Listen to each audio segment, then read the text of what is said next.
வணக்கம். நான் உங்கள் அன்பான சயின்டிபிக் வேதிக் அஸ்ட்ராலஜர் அஸ்ட்ரோ அருண்ஜி பேசுகிறேன். நல்லது நினைப்போம், நல்லதே நடக்கும். தொடர்ந்து நம்மளுடைய வீடியோஸ் எல்லாம் நம்மளோட சேனல்ல பார்த்துட்டு இருப்பீங்க நம்புறேன். சயின்டிபிக் வேதிக் அஸ்ட்ராலஜி முறையில எந்த விதத்திலையும் மூட நம்பிக்கையில போகாமல், பரிகாரங்கள் மிகைப்படுத்தி பேசாமல் உள்ளவாறு நம்ம பார்த்துட்டு இருக்கோம். அந்த முறையில இந்த ஒளி தத்துவம் நம்மளுடைய வாழ்க்கையில பூர்வ ஜென்ம கர்மா நம்மளோட வாழ்க்கையில எப்படி ஒரு வாழ்க்கை சம்பவங்களாக, சாதகமான சம்பவங்களாக, சாதகமற்ற சம்பவங்களாக உருவெடுக்கிறது என்று நம்ம பார்த்துட்டு இருக்கிறோம். அந்த வரிசையில் பாத்தீங்கன்னா இந்த வீடியோல நாம கன்னி ராசிக்கு ஆகஸ்ட் 2024 எத்தகைய ஒரு பலாபலனை கொடுக்கக்கூடிய ஒரு மாதமாக இருக்குன்னு பாக்குறோம். அதுக்கு முன்னாடி நம்மளுடைய சேனலுக்கு ஃபர்ஸ்ட் டைம் வரவங்க மறக்காம சப்ஸ்கிரைப் பண்ணுங்க. பிடிச்ச வீடியோஸ் ஃப்ரெண்ட்ஸ் அண்ட் ரிலேட்டிவ்ஸ்க்கு ஷேர் பண்ணுங்க.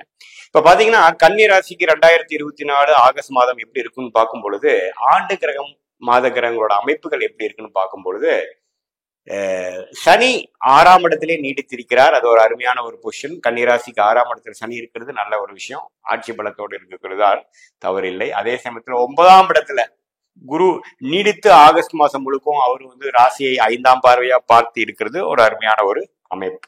அதே சமயத்துல ராகு 7ஆம் இடத்திலும் ராசிக்குள்ள கேது இருக்கிறதும் பாத்தீங்கன்னா சிறு சிறு தொந்தரவுகளை கொடுக்கக்கூடிய அமைப்பு தான். ரைட்டுங்க.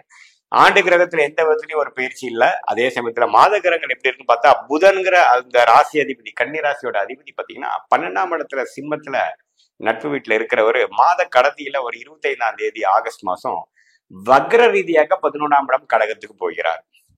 தவறில்லை. அதே சமயத்துல 27ஆம் தேதி மாதம் கடைசி ஆகஸ்ட் மாசம் 27ஆம் தேதி கன்னி பாத்தீங்கன்னா ராசிக்குள்ளேயே குருவின் பார்வை பெற்று நீச்ச பங்கம் பெறுகிறார். சோ அதுவும் ஒரு அமைப்பு தான். மற்றபடி பாத்தீங்கன்னா சிம்மம் பாத்தீங்கன்னா 11ஆம் இடத்துல இருப்பது 12ஆம் இடத்துல ஆட்சி பலத்தோட பெறுகிறார் ஆகஸ்ட் 17ஆம் தேதி. அதே சமயத்துல செவ்வாயும் பாத்தீங்கன்னா 9ஆம் இடத்துல இருக்கிற செவ்வாய் 10ஆம் இடத்துக்கு மாத கடைசியில மாறுகிறார். ஸோ ஃபர்ஸ்ட் ஹாஃப்ல எந்த ஒரு மாற்றமும் இல்லாமல் செகண்ட் ஹாஃப்ல தான் பயிற்சிகள் இருக்கக்கூடிய ஒரு மாதமாக ஆகஸ்ட் 2024 இருக்கிறது. இத்தகைய அமைப்பு கன்னிராசிக்கு எந்த மாதிரி ஒரு இது கொடுக்குதுன்னா, ராசி அதிபதி 12ஆம் இடத்துல இருந்தாலும் நட்பு வீட்டில் இருப்பது நல்ல ஒரு விஷயம். ஸோ புத்தி சுவாதீனம், நல்ல ஒரு திறமையா செயல்படுகிறது, ஓஸ்டு செயல்படுகிறது, உத்வேகமா இருக்கக்கூடிய அமைப்புகள் கொஞ்சம் தொடர்ந்துதான் இருக்க போகிறது. அதே சமயத்துல சனியின் பார்வை கொஞ்சம் பெரும் பொழுது பாத்தீங்கன்னா கொஞ்சம் வேலைப்படு, அலைச்சல் அதெல்லாம் கொஞ்சம் அதிகமா இருந்து கொஞ்சம் ஃப்ரஸ்ட்ரேட் ஆகிறதும், உடம்பு கொஞ்சம் உபாதை ஆகிற விஷயங்கள் இருக்கும். நீங்க கொஞ்சம் கேர்ஃபுல்லா இருக்கணும். ஓவர் ஒர்க்கோ ஓவர் திங்கிங்கா பண்ணி நம்ம எக்ஸாஸ்ட் ஆகக்கூடிய, நம்ம டயர்ட் ஆகிக்கக்கூடிய அமைப்புகள் உண்டு. ஏன்னா செவ்வாயின் பார்வையும் ராசி அதிபதி ஆகிய புதன் பெறுகிறார். அதே சமயத்துல சனியும் ராசி அதிபதி ஆகிய புதனையும் பார்க்கும் பொழுது சில விஷயங்கள் நம்ம கொஞ்சம் கிளாரிட்டி இல்லாம பண்ணிடுவோமோங்கிற ஒரு சந்தேகம் இருக்குது. அதனால கொஞ்சம் கவனமாகவும் இருக்கக்கூடிய ஒரு மாதமாக கன்னி ராசிக்காரர்களுக்கு உண்டு.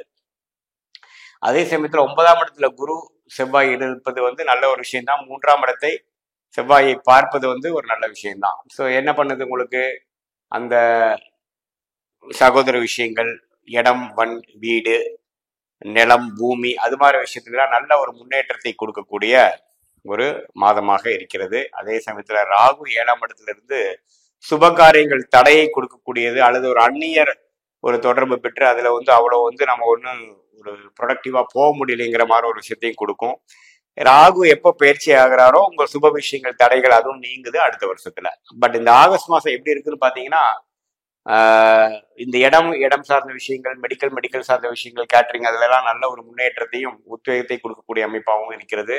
அதே சமயத்துல சில வெளிநாடு தொடர்பு, வெளிநாடு போயிட்டு வர்றது, இம்போர்ட் எக்ஸ்போர்ட் பண்றவங்களுக்கு நல்ல விஷயங்கள்லாம் இருக்கு. மாணவர்களுக்கு பார்த்தீங்கன்னா நல்ல ஒரு படிக்கக்கூடிய ஒரு மாதமாக, குறிப்பாக முதல் 3 வாரம் அருமையான ஒரு மாதமாக, வாழ்க்கையில அடுத்தது என்ன செய்யலாம் அப்படிங்கிறத ஒரு கிளாரிட்டி கொடுக்கக்கூடிய மாதமாகவும் இருக்கு. ஏன்னா சூரியன் பாத்தீங்கன்னா 11ஆம் இடத்துல கிட்டத்தட்ட ஒரு பாதி மாசம் இருக்கிறார். அது ஒரு நல்ல அமைப்பு. 11ஆம் இடம் லாபஸ்தானத்துல சூரியன் இருக்கிறது ஒரு நல்ல அமைப்பை கொடுக்கக்கூடியது. 12ஆம் இடத்துக்கு வந்தாலும் அவர் ஆட்சி பலம் தான் பெறுகிறாருனால சில கவர்மெண்ட் விஷயங்கள், அரசு சார்ந்த விஷயங்கள், அரசு ஜாப் எதிர்பார்த்துட்டு இருக்கிறவங்க, அரசு வேலை எதிர்பார்த்துட்டு இருக்கிறவங்க, அரசு கான்ட்ராக்ட் எதிர்பார்க்கிறவங்களுக்கு எல்லாம் பாத்தீங்கன்னா செகண்ட் ஆஃப் கொஞ்சம் நல்லா கிடைக்கக்கூடிய அமைப்புகள் நமக்கு இருக்குங்க.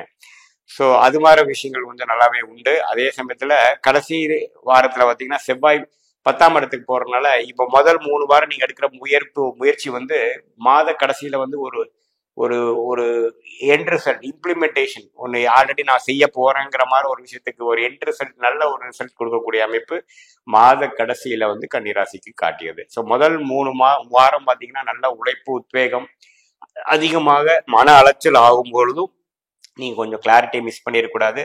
You should not to relax yourself. ஏன்னா 2 பாவ கிரகத்தின் தாக்கம் இருக்கிறதுனால கொஞ்சம் பொறுமையாகவும் கவனமாகவும் போக வேண்டிய அமைப்பு இருக்கு. மாத கடைசியில நீங்க பிளான் பண்ணதை எக்ஸிக்யூட் பண்ணக்கூடிய அமைப்புகளும் இருக்குதுங்கிறது கன்னிராசிக்காரங்க தெரிஞ்சுக்கணும்.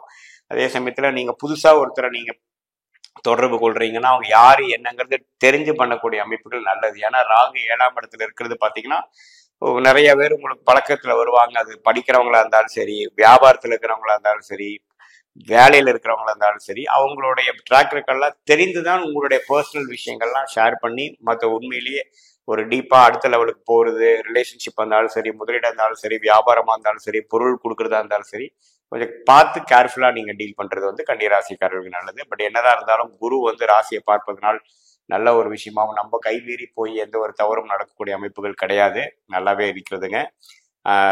அதே சமயத்தில் மாச கடைசியில் செவ்வாய் வரனால சில ப்ராஜெக்ட்ஸ் எக்ஸிக்யூட் பண்றது அது மாதிரி சில விஷயங்கள்லாம் 10ஆம் இடத்துல போகக்கூடிய செவ்வாய் கண்டிப்பா கன்னிராசிக்கு கொடுக்கிறார்.